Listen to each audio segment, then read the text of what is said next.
So let's discuss a question where quite a few situations are given, and applying the principles of Ind AS 116, we are supposed to decide whether we do have a lease. In case if you have a lease, whether short-term lease exemption or low value asset exemption is available or not. Let's go one after the other. They are saying in a lessee enters into a lease with a 9-month non-cancelable term with an option to extend the lease for 4 months.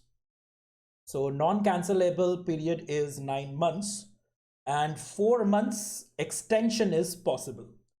They are saying the lease does not have a purchase option. At the lease commencement date, the lessee is reasonably certain to exercise the extension option, because the monthly lease payments during the extension period are significantly below the market rates. So you have an extension option. You are reasonably certain that you will exercise this extension option. If that is what you do, then your lease will be for 13 months. Okay. Whether the lessee can take a short-term exemption in accordance with the Ind AS 116. We know that short-term lease is understood as a lease which has a lease term of 12 months or less. Given the facts of the cases, your lease term is going to be 13 months. That is more than 12 months. So you will not be able to enjoy the exemption of a short-term lease. Answer is already given. Lessee is reasonably certain to exercise the extension option. So lease term is 13 months. It is not a short-term lease. B. Assume the same facts as A above, except at the lease commencement date, the lessee is not reasonably certain. So case facts are the same. 9 months is non-cancelable. 4 months is extension. Okay. And we are not reasonably certain that we will go for extension. So it seems to be a lease for 9 months. If the lease is for 9 months, that means it is less than 12 months. You will enjoy the exemption of a short-term lease. They are saying it is not reasonably certain to exercise the extension option because the monthly lease payments during the optional extension period are at what the lessee expects to be at market rates, and there are no other factors that would make the exercise of the renewal option reasonably certain. Will your answer be different in this case? Yes, my answer will be different in this case. This time the lease term is only 9 months, that is less than 12 months. You will enjoy the short-term lease exemption. Of course, provided you are electing for the same. C.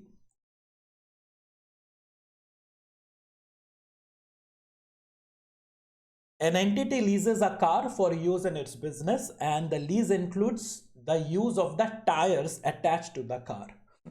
I really don't understand what kind of lease will include this. If I am going for a lease of a car, obviously the tires are included, isn't it? They are saying an entity leases a car for use in its business, and the lease includes, really good that the lease is including the use of the tires. Can the tires qualify for the low value asset exemption? A very absurd, what we can say, argument over here.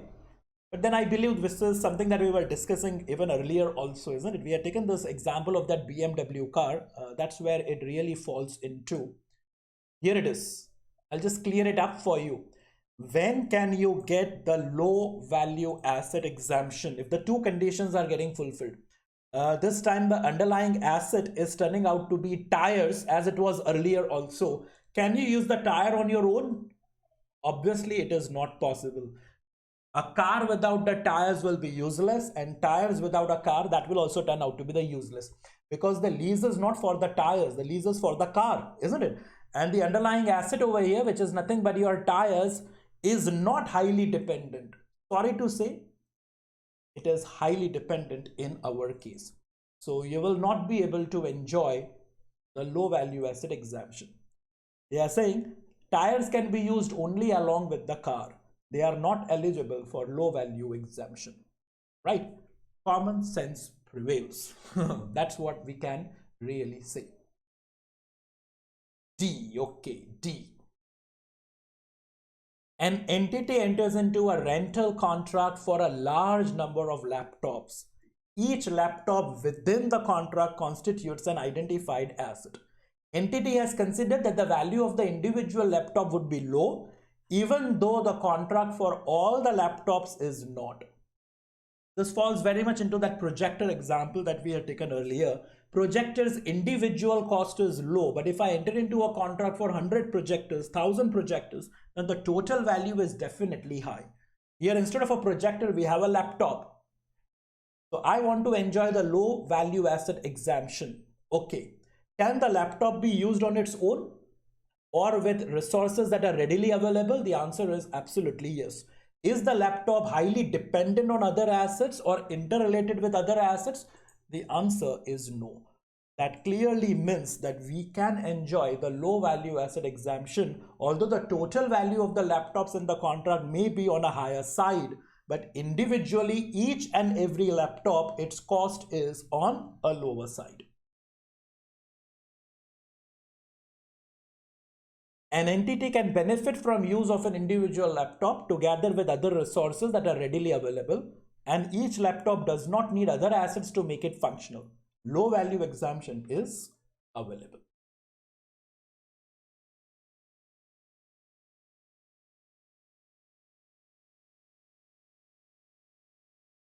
Customer XYZ enters into a 10-year contract with supplier ABC for the use of a rolling stock specifically designed for customer XYZ. Keep this thing in mind. It is specifically designed for us. The rolling stock is designed to transport materials used in customer XYZ's production process and is not suitable for use by other customers. The rolling stock is not explicitly specified in the contract, but supplier ABC owns only one rolling stock that is suitable for customer XYZ's use. We had discussed earlier that you are manufacturing some hazardous chemicals, you want to export it. For that you require a specialized container. Your supplier has only one such container which can cater to your needs. Even if that container is not explicitly specified in the contract, it is understood. I believe this is very much in that way.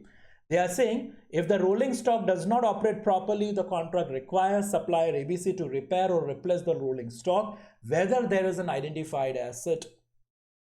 The rolling stock is not explicitly specified, but it is implicit. You as a lessee, the other company as a lessor know that only this one particular rolling stock is suitable for the lessee. There is an identified asset. The said rolling stock is an identified asset. The said rolling stock is not explicitly specified by serial number, etc., but it is implicitly specified because only this rolling stock can satisfy the requirements of the lessee. That's the reason. So we do have an identified asset.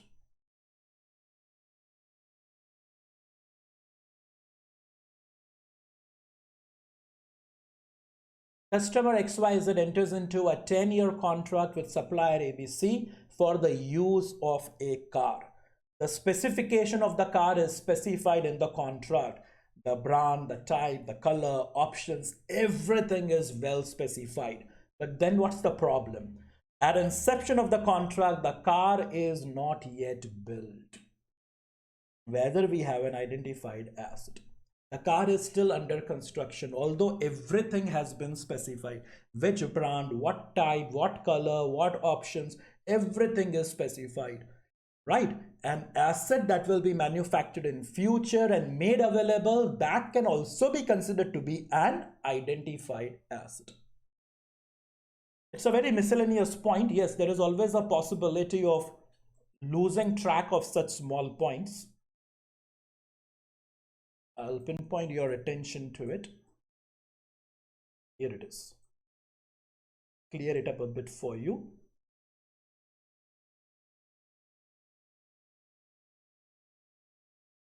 See, identified asset. That's what we are discussing. It can also be an asset that shall be manufactured and made available in future. So only existing assets can become identified. It is not so. Even an asset that will be manufactured can be an identified asset. The said car is an identified asset because it is implicitly specified that it will be made available to customer XYZ. Once the car will be ready, only customer XYZ can use that particular car, and that's the reason we can say there is an identified asset. Okay.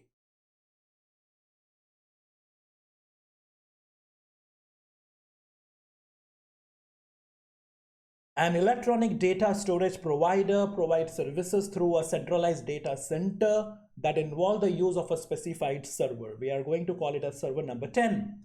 The supplier maintains many identical servers in a single accessible location and determines at the inception of the contract that it is permitted to and can easily substitute another server without the customer's consent throughout the period of use.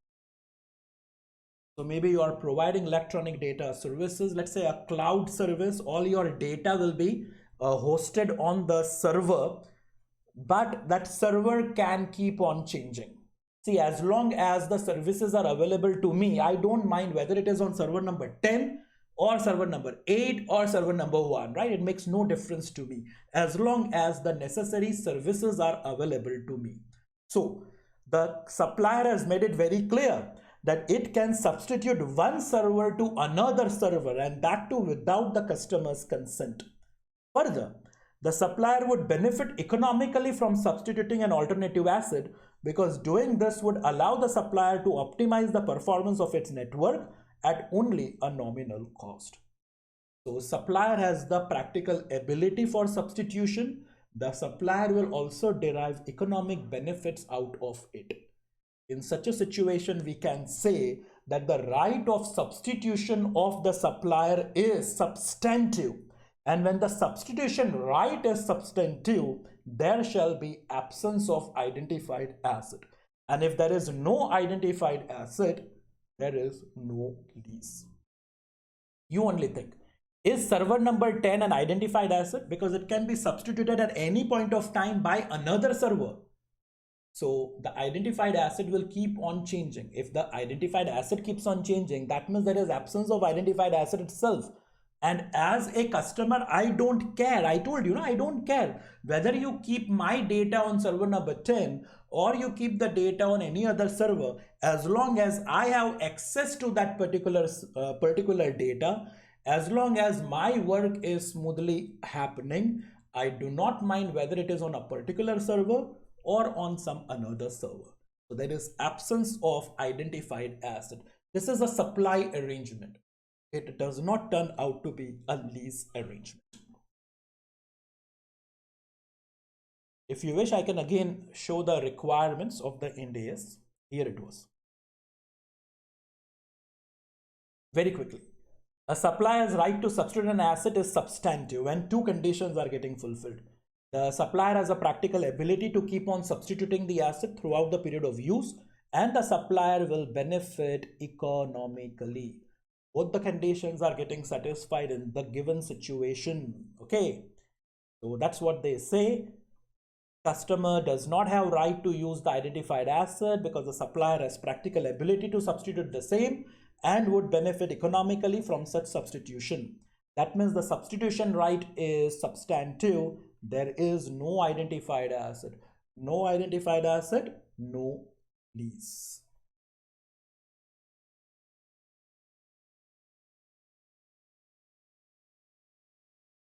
We have an extension of the earlier situation. Assume the same facts as in G above, except that server number 10 is customized and the supplier does not have practical ability to substitute the customized asset throughout the period of use. Additionally, it is unclear whether the supplier would benefit economically from sourcing a similar alternative asset. So here is a server which has been customized as per the needs of your client. The moment it is customized, it will not be useful to other clients. If it is not useful to other clients, then substituting it is going to be really difficult. And it's also not clear whether economic benefits will be derived from such substitution. So this time, even if the supplier has a right to substitute, it does not seem to be substantive. If the substitution right is not substantive, there is a presence of identified asset. So that's how the conclusion has been drawn. This time, substitution rights are not substantive. Server number 10 is an identified asset.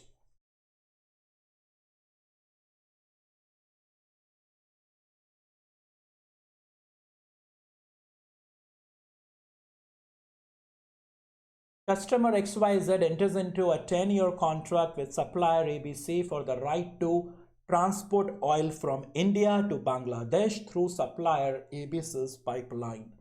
The contract provides that customer XYZ will have the right to use of 95% of the pipeline's capacity throughout the use of the term of the arrangement, whether there is an identified asset. 95% is going to be used by one client, remaining 5% will be used by other clients. So we have an asset which is going to be shared with others. If there is an asset that will be shared with others, can we still consider it to be an identified asset? Ind AS 116 says that if an asset is shared by other clients or other customers, if there is one customer who will take away substantially all the economic benefits, then we can say that there is an identified asset. Substantially all is not defined in Ind AS 116, but is practically understood as 90% or more. Here it is. They are saying here, right?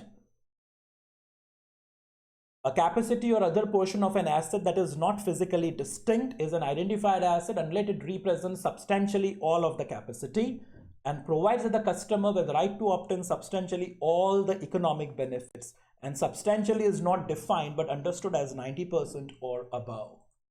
Here the client will enjoy the benefit of 95%. We better consider this as an identified asset.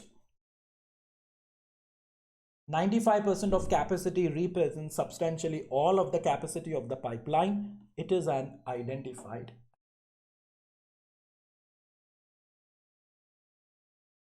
Again, an extension over here. Assume the same facts as in I above, except that customer XYZ has a right to use 65%. That means 35% is going to be shared with others. So here is a pipeline which will be shared by me and others. Okay, and the benefit that I'm going to get is only 65%, not substantially all this time. This is a supply arrangement. An asset whose only 65% benefit will be enjoyed by me, I cannot say it is an identified asset because I am sharing 35% of the benefits with others. Okay, earlier I was taking away 95% of the benefits.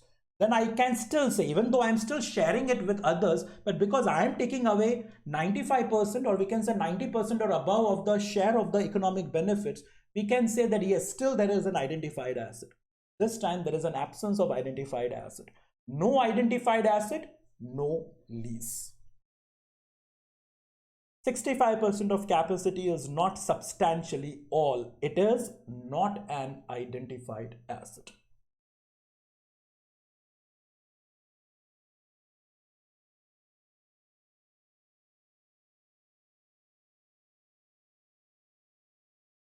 ABC Limited enters into a contract with XYZ Limited, which grants ABC Limited exclusive rights to use a specific grain storage facility. So we have a grain storage facility in question over a 5-year period in the months of May and June. During these months, ABC Limited has the right to decide which crops are placed in storage and when to remove them. XYZ Limited provides the loading and unloading services for the warehouse activities. During the other 10 months each year, XYZ Limited has the right to determine how the warehouse will be used. Which party has the right to control the use of the identified asset during the period of use? See, we are analyzing this from the viewpoint of ABC Limited.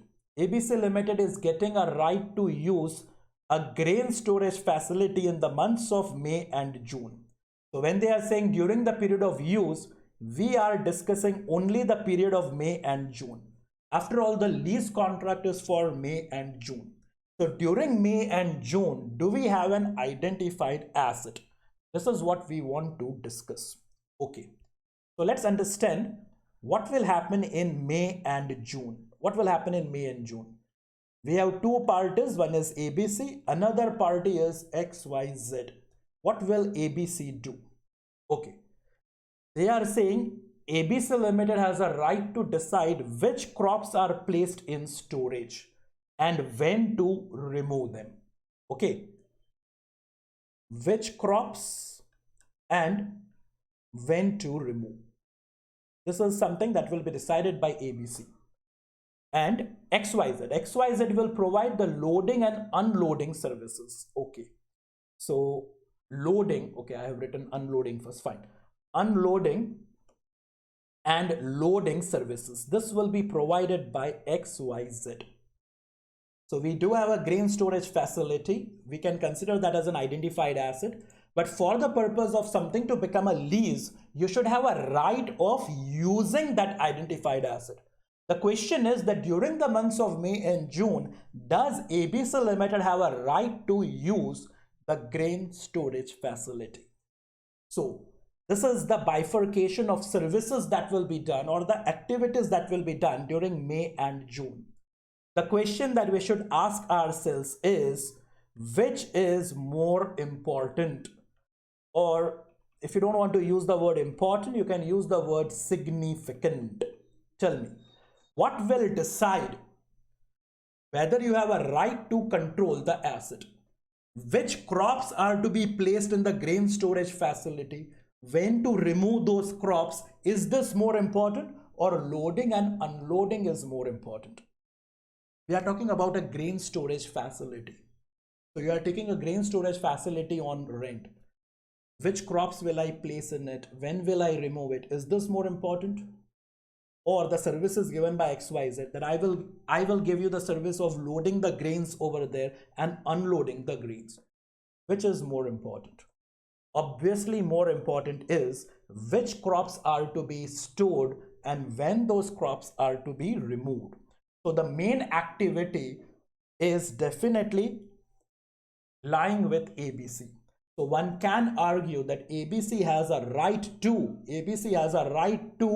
direct the use of the identified asset, right? Directing the use of an identified asset is, I should be able to decide how this identified asset is to be used, and at any point of time I can also change my mind. Point D over here. Okay, point D over here.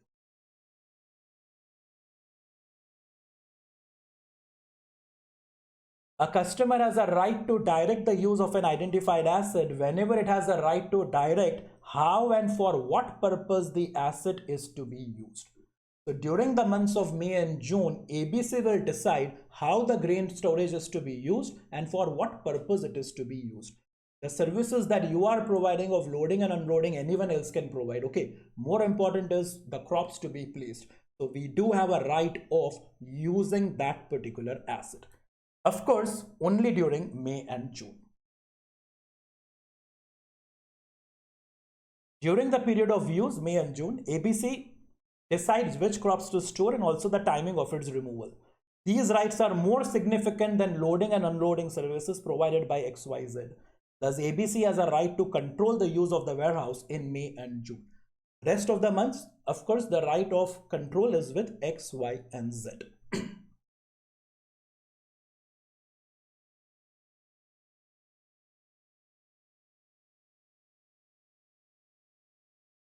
Company M&O enters into a 15-year contract with power company PQR to purchase all of the electricity produced by a new solar farm. PQR owns the solar farm and will receive tax credits relating to the construction and ownership of the solar farm. and MNO will receive renewable energy credits that accrue from the use of the solar farm. Who has the right to substantial benefits from the solar farm? Okay, company MNO. So we have MNO, and there is another company PQR. Okay, they are saying company PQR to purchase all the electricity produced by a new solar farm. So MNO will get electricity. Okay, PQR owns the solar farm and will receive tax credits. If you are the owner, obviously the depreciation benefit will be available to the owner. So tax benefits will be available to PQR. MNO will receive renewable energy credits. So electricity and energy credits will be available to MNO. Question again is the same. What is more important or significant? Tell me, what is more important? What is more significant? What do you say? Tax credits is important. I believe any owner will get the tax credit. What is more important is that electricity is going to be produced by the solar farm. Who will enjoy the benefit of the electricity? MNO. Then in the renewable energy market, you are going to enjoy certain energy credits. This energy credits benefit will be also available to MNO. So what is more significant? Electricity and energy credits is more significant. And that is the reason, if you are asking who has a right to substantial benefits from the solar farm, it turns out to be MNO. Electricity produced and renewable energy credits received are more significant than tax credits. MNO enjoys the benefits of the solar farm. We can consider the solar farm to be an identified asset. We can consider this to be a lease contract.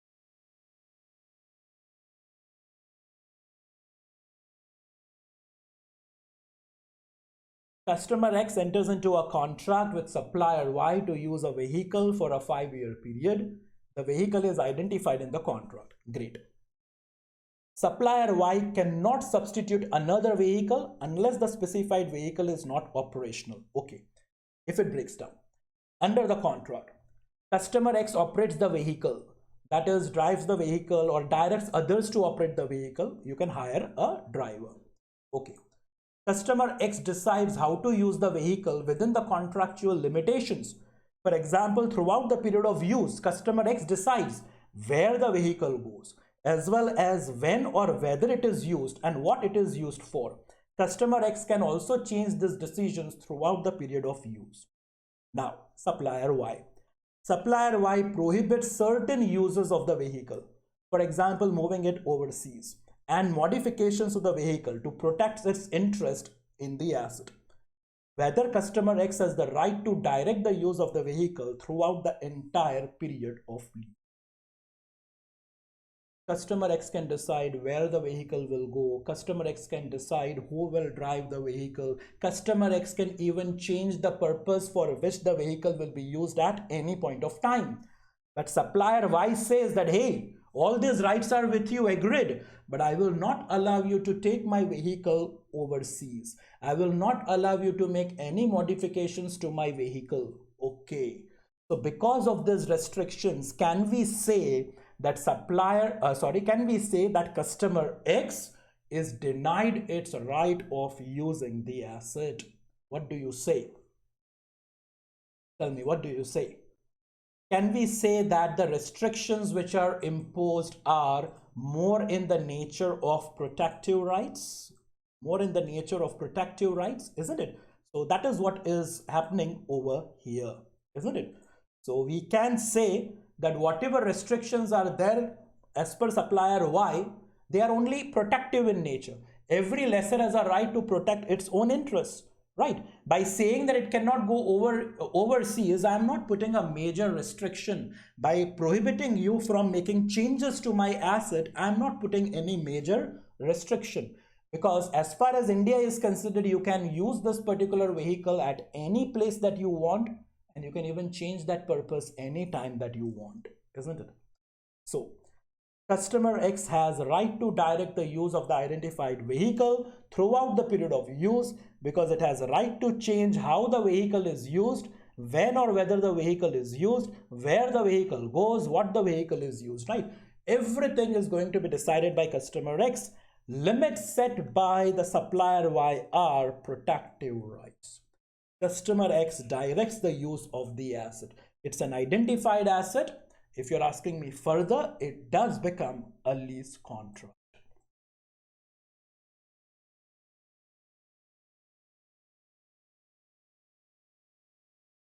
Entity A contracts with supplier H to manufacture parts in a facility. Entity A designed the facility and provided its specifications. Supplier H owns the facility and the land.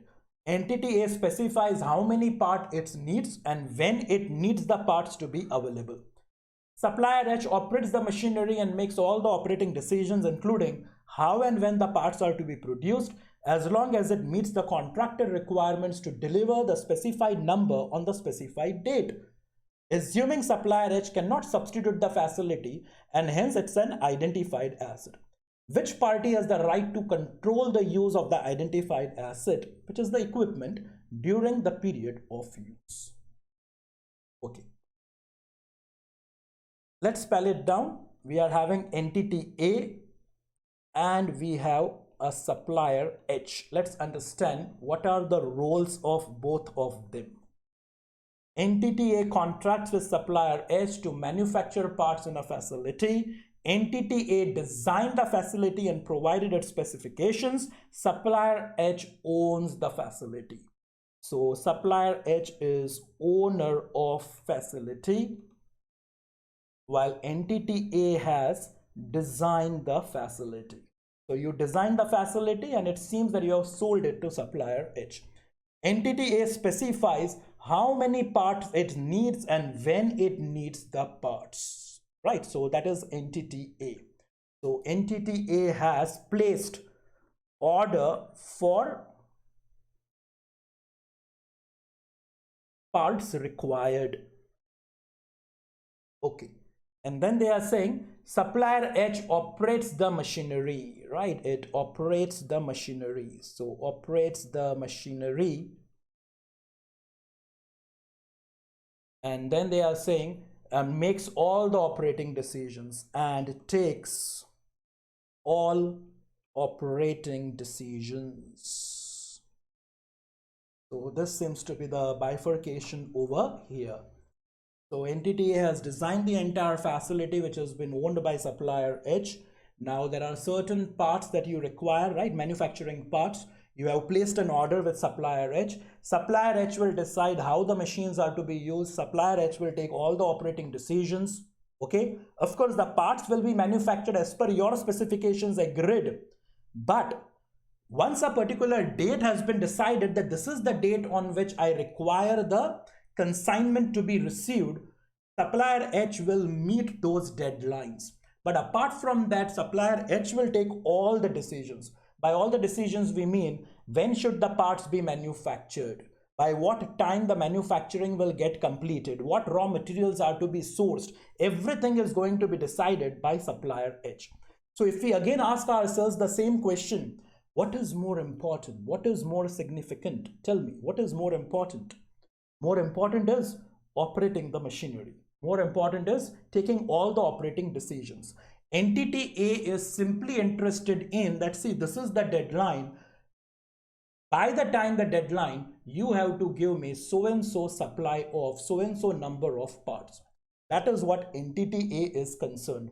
How you achieve it, that is the headache of supplier H. So more significant activities are being taken up by supplier H.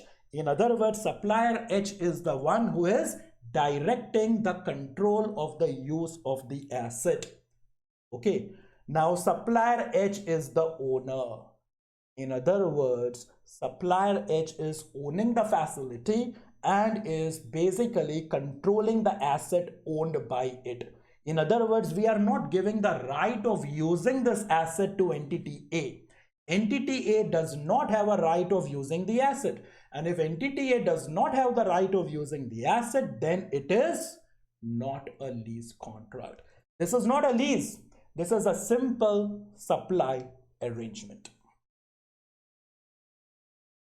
How and when are the parts to be manufactured are the significant decisions that affect the economic benefits to be derived from the said identified asset.